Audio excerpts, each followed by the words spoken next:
what happens in Internet Minute in the year 2018. So this is the information that is being collected in the year 2018. So you can see a lot of some social websites like Facebook. There used to be like nearly 972,000 logins in an Internet Minute, and it was jumped to 1.3 million in 2020, and now you can imagine what would be now in 2023. So because of this huge amount of data, this much abundance of data, our ability to analyze the data is not matched with the growth of the data that's being collected. So this led to the emergence of a new domain called data analytics and more advanced data science. This huge amount of data is generally referred as big data, and which is in the form which pretty much exists today.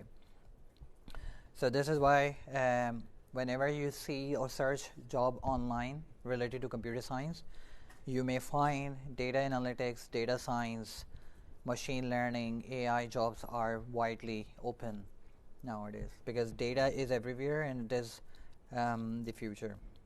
So we are talking about the data analytics.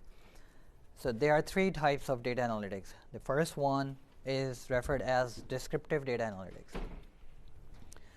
So in the descriptive data analytics, we describe the data providing insights and the knowledge. For example, based on the collected data, the population was 7 billion in the year 2015. Similarly, we have predictive data analytics. So once we collect the data, once we collect the information, then we make predictions from the data. So for example, here, based on the birth rates, death rates, medical care, improvements, and some other data, United Nations was able to predict that the population would increase to 11.2 billion by the year 2100. So this is what we call predictive data analytics. The third one is prescriptive data analytics. So once we collect the data, we make predictions and then we make decisions according to what the data is. Let's say, as an example, United Nations again decide based on the predictions of the population. They decided to put focus on the agricultural development efforts in certain countries. So this is how data analytics is helpful. Now the data representation, how do we represent data? No matter whether you are writing some information on a paper or on a computer, how do you hold the information?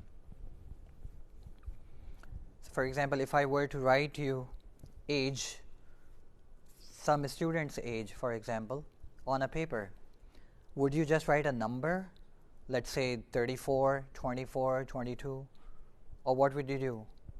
Or would, yeah. You could store it as like a dictionary. I'm talking about in paper.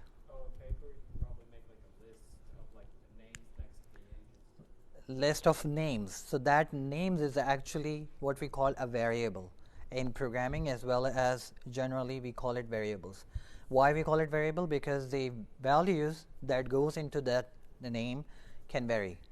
Okay, and that any value, it could be age like 10, 33, 99, I don't know who would well, so variables are something which we call that we use to store the information or to represent the information.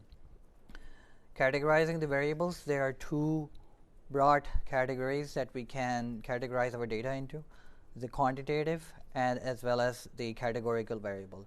So once we have the information, once we have our data, it is easy to categorize first because it will help us analyze the data more conveniently.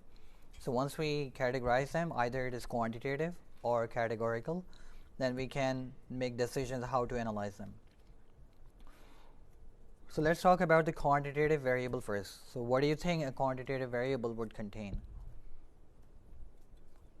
As its name suggests, it's something which we can quantify. It's something which, I'll just agree with you. sorry? I was just agreeing with you. So All right, thank you very much. So it holds the numerical data, any numerical values. Okay, we can perform some mathematical operations on it. Okay, it could be temperature, age, price, etc. But there are some other form of numerical data on which we cannot perform arithmetic operations. Any example? Any example of a numerical information, numerical data on which we cannot perform arithmetic operations?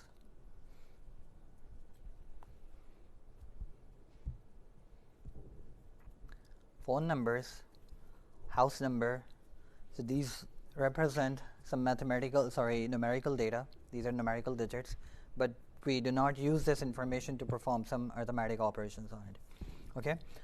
So we have talked about data analytics. There are three categories, and how do we represent data in variable. So we have quantitative variable and categorical variable or categorical data. So in the quantitative variables, again, numerical data have two types. Either it's continuous or it's discrete.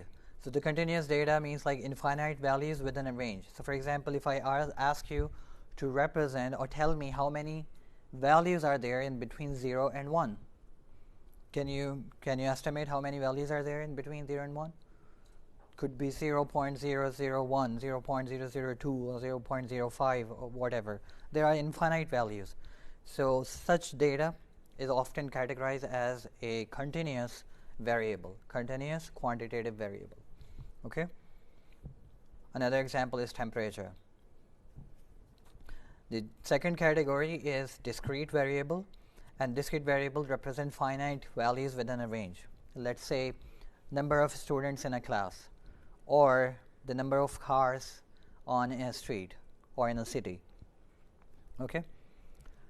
Next category is a categorical variable, and it holds value of one of several categories like blood groups, seasons, company names, etc. Now the number of companies can be a quantitative variable, but the names of companies are categorical variable. Again, we have two types. One is nominal variables, where the order of representing the data does not matter. Let's say name of fruits like apples, oranges, grapes, etc. The order does not matter, no matter whether we represent or write oranges first or apples first. Another category is the ordinal variable. Here the order matters, like good, neutral, bad. So whenever we are representing like how you're feeling today, so on a scale you can specify whether you're feeling good, bad, good, great, or whatever. Okay? So it has to be placed in the order.